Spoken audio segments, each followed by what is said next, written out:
নমস্কার বন্ধুরা, আমি সঞ্চারী আর আমার চ্যানেল ইজ কুকিং আপনাদের সকলকে স্বাগত। আজকে নিয়ে এসেছি মেথি আর আলু দিয়ে দারুণ স্বাদের একটা পরোটার রেসিপি, যেটা ঝটপট তৈরি করে নেওয়া যায়। আর এই পরোটাটা বানানোর জন্য কোনো রকম আটা মাখারও প্রয়োজন নেই, রুটি বেলারও প্রয়োজন নেই। ইনস্ট্যান্ট পরোটা রেসিপি, যখন খুশি তখন বানিয়ে খেতে পারেন। বেশ কিছুটা মেথি শাক আমি নিয়ে নিয়েছি। মেথি শাকগুলোকে ভালো করে বেছে নিয়ে ধুয়ে নিলাম। এবার যতটা সম্ভব ঘন কুচি করে কেটে এটাকে রেখে দেবো। আর এই পরোটাটা বানানোর জন্য আমাদের লাগবে আলু। এখানে দুটো মিডিয়াম সাইজের আলুকে আমি আগেই প্রেসার কুকারে দিয়ে ভালো করে সিদ্ধ করে নিয়েছিলাম। আলুটাকে এবার গ্রেটার দিয়ে ভালো করে গ্রেট করে নেব। আপনারা এটাকে হাত দিয়েও ম্যাশ করে নিতে পারেন, তবে গ্রেটার দিয়ে করলে কি হয়, একটুও লাম থাকে না, খুব স্মুথভাবে কিন্তু আলুটাকে গ্রেট করা হয়ে যায়। এই যে পরোটাটা আজকে আমি বানাচ্ছি না, এটা বানাতে আপনার সময় লাগবে 10 থেকে 15 মিনিট হার্ডলি। শুধু শাকটা কুচাতে যতটুকু সময় লাগে, কুচি কুচি করতে যতটা সময় লাগে, আর আলুটা সিদ্ধ করতে যতটা সময় লাগে, বাকি প্রসেস কিন্তু ভীষণ সহজ। ইনস্ট্যান্ট পরোটা রেসিপি। আমি এখানে প্রায় 1.5 কাপ মতো আটা দিয়ে পরোটা বানাচ্ছি। আর 1.5 কাপ আটায় যে কটা পরোটা তৈরি হবে সেটা কিন্তু দুজন প্রাপ্তবয়স্ক মানুষের জন্য একেবারে সাফিসিয়েন্ট। 1.5 কাপ আটা নিয়ে আটাটাকে জল দিয়ে ভালো মতো গুলিয়ে নিতে হবে। এবার একেবারে বেশি জল দেওয়া যাবে না, তাহলে আটা দলা পেকে যাবে।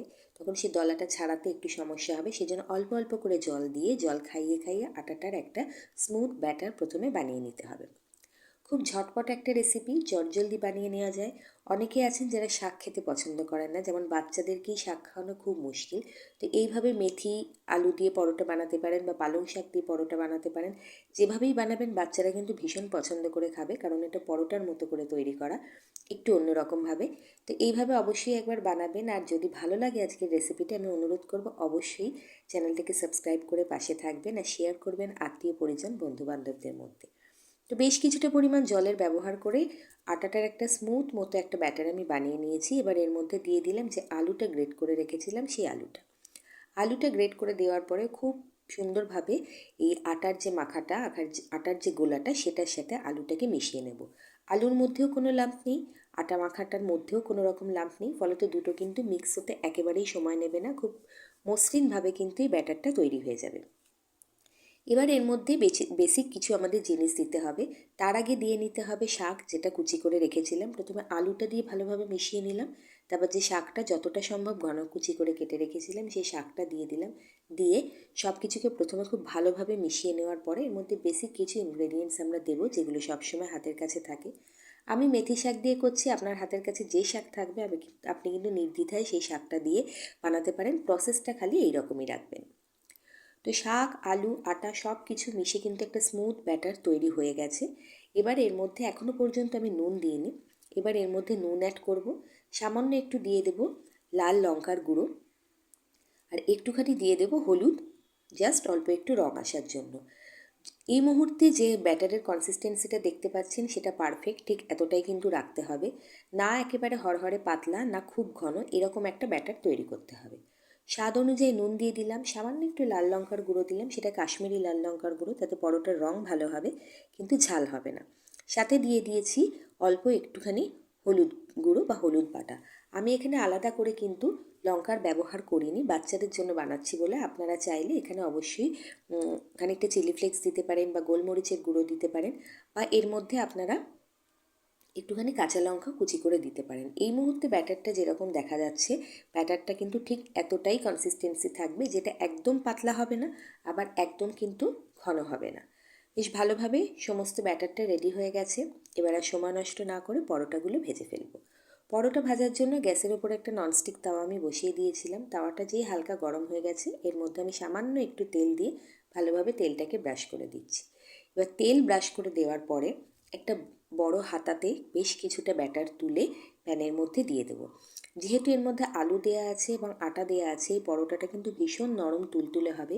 তাই জন্য এখানে আমার একটা সাজেশন, সেটা হচ্ছে এই পরোটাটাকে একেবারেই বড় করে ছড়াবেন না, তাহলে কিন্তু যখন আপনি স্প্যাচুলা দিয়ে উল্টাবেন, এটা মাঝখান থেকে ছিঁড়ে যাওয়ার একটা চান্স থাকে। একটু মোটার ওপরে একটু ছোট করে করবেন, যাতে স্প্যাচুলাটাকে পুরো এটার ভেতরে ঢুকিয়ে দিয়ে এটাকে ফ্লিপ করা যায়। যখন নিচের দিকটা বেশ অল্প অল্প সেঁকে আসবে এবং ওপর দিক থেকেও সাইডগুলো বুঝবেন যে অল্প অল্প ভাজা ভাজা হয়ে গেছে, তখন ওপর থেকে সামান্য কয়েক ড্রপ তেল ছড়িয়ে তেলটাকে লাগিয়ে দিয়ে এটাকে ফ্লিপ করে দেবেন। অনেকক্ষণ পর্যন্ত কিন্তু নরম তুলতুলে থাকে, যেহেতু আমরা এটাকে আটা দিয়ে বানিয়েছি। ময়দা দিয়ে বানালে একটু প্রথম দিকে নরম থেকে পরের দিকে কিন্তু একটু শক্ত হয়ে যায়, আর আটা দিয়ে বানালে হজমের কোনো রকম গণ্ডগোল হয় না, সেই জন্য আমি আটা দিয়ে বানিয়েছি। নিচের দিকটা ভালো মতো সেঁকে গেছে, এটাকে আমি ফ্লিপ করে দিলাম, দিয়ে আবারও মিনিট খানেকের জন্য নিচের দিক থেকে সেঁকে নেব। নরম তুলতুলে থাকবে, এটাকে আপনি 1 থেকে 1.5 দিন পর্যন্ত অনায়াসে রেখে খেতে পারবেন, যেহেতু এটা দুদিক থেকেই অল্প অল্প করে ভেজে নেওয়া আছে। তুলতুলে নরম থাকবে, টেস্ট একই রকম থাকবে, সহজে খারাপ হবে না।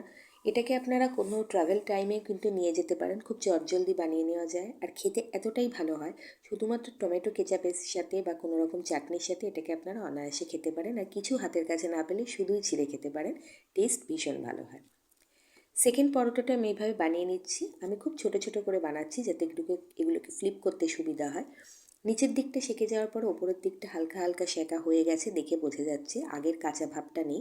সেই সময় ওপরের থেকে একটু তেল ছড়িয়ে আবার এটাকে ঘুরিয়ে দিলাম। এইভাবে সব কটা পরোটা আমি বানিয়ে নিচ্ছি। মোটামুটি 1.5 কাপ আটা দিয়ে আর বেশ বড় মুঠোর 1 মুঠো শাক দিয়ে আর 2টো আলু দিয়ে যে পরোটা আপনি বানাবেন, তাতে 6টা থেকে 7টা পরোটা আপনার অনায়াসেই তৈরি হবে, যেটা 2জন মানুষের জন্য কিন্তু মোটামুটি সাফিসিয়েন্ট। অবশ্যই বানাবেন এবং আমাকে অবশ্যই কমেন্ট করে জানাবেন আপনার প্রিয়জনেরা এটাকে কেমন খেয়েছেন, তাদের কেমন লেগেছে। আর রেসিপি ভালো লাগলে অনুরোধ করব রেসিপিটাকে শেয়ার করার জন্য। আমি পরোটাগুলোকে প্লেট আউট করে নেওয়ার পরে আপনাদের একটা ছিঁড়ে দেখিয়ে দিচ্ছি যে পরোটাগুলো কতটা নরম। দু হাতে কিন্তু হালকা চাপ দিলে, 2 আঙুলে হালকা চাপ দিলেই কিন্তু ছিঁড়ে যায়, এতটাই তুলতুলে।